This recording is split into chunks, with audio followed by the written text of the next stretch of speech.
My Father, if it is possible, let this cup pass from me. Yet not as I will, but as you will. In the quiet garden, Jesus knelt down to pray.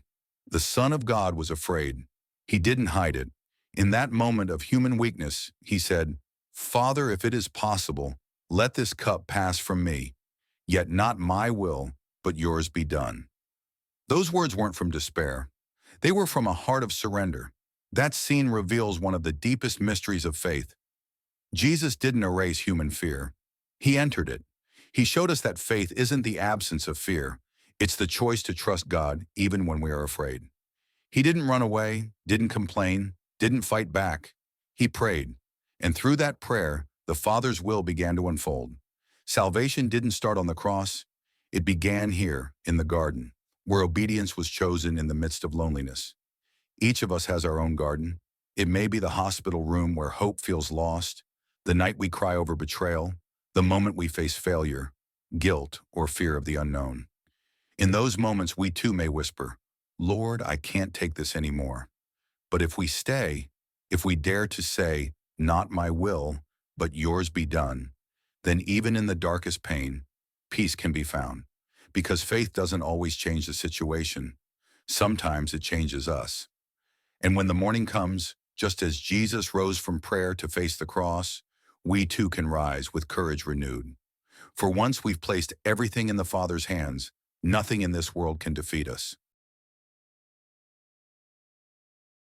Could you not watch with me 1 hour? Watch and pray that you may not enter into temptation.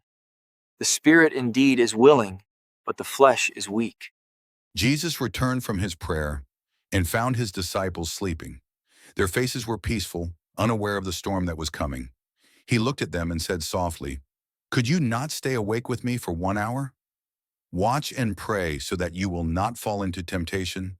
The spirit is willing, but the flesh is weak." Those words were not words of anger. They were words of love and sorrow. Because Jesus understood the weakness of the human heart. He wasn't asking for perfection. He was asking for faithfulness.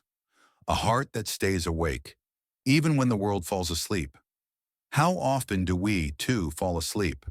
Not with our eyes, but with our hearts. We get tired of praying, tired of believing, tired of waiting. We let comfort take the place of commitment.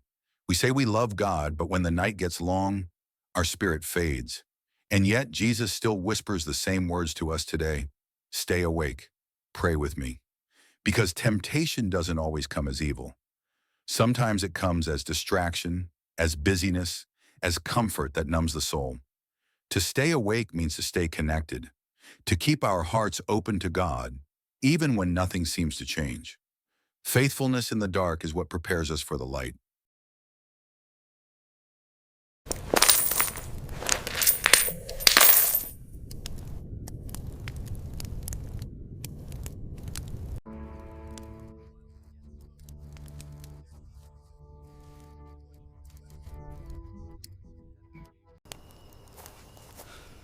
Judas, are you betraying the Son of Man with a kiss?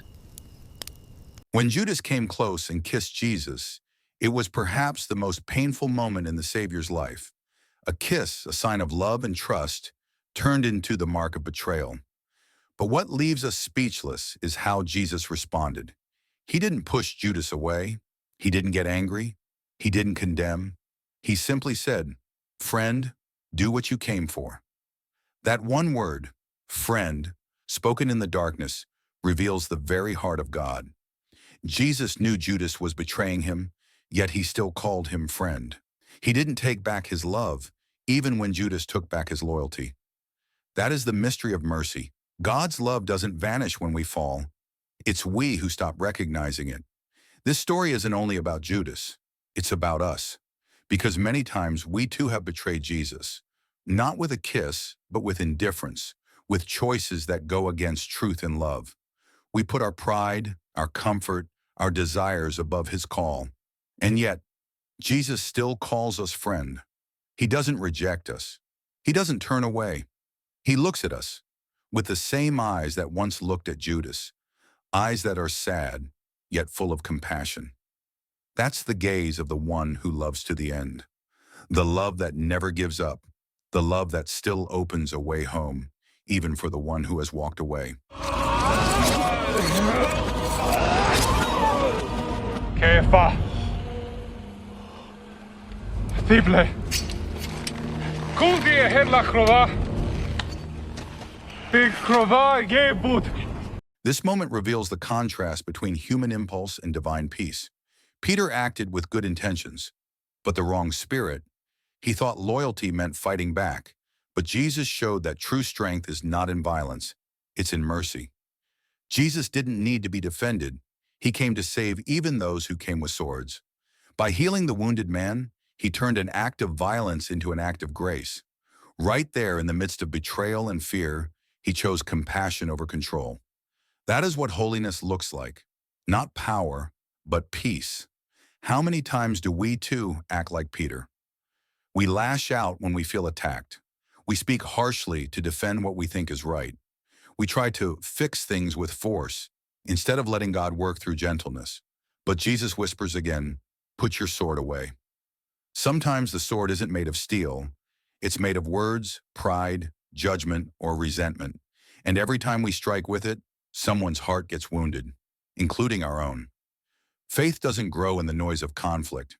It grows in the silence of trust. And when we choose forgiveness instead of revenge, we let the healing power of Christ flow through us, just as it did in that garden when he touched a wounded enemy and restored him. If this message touched your heart, take a moment to listen Father, more to the words of Jesus. forgive them, Click the link in the description for they below know not what and let they his do. voice bring peace to your soul.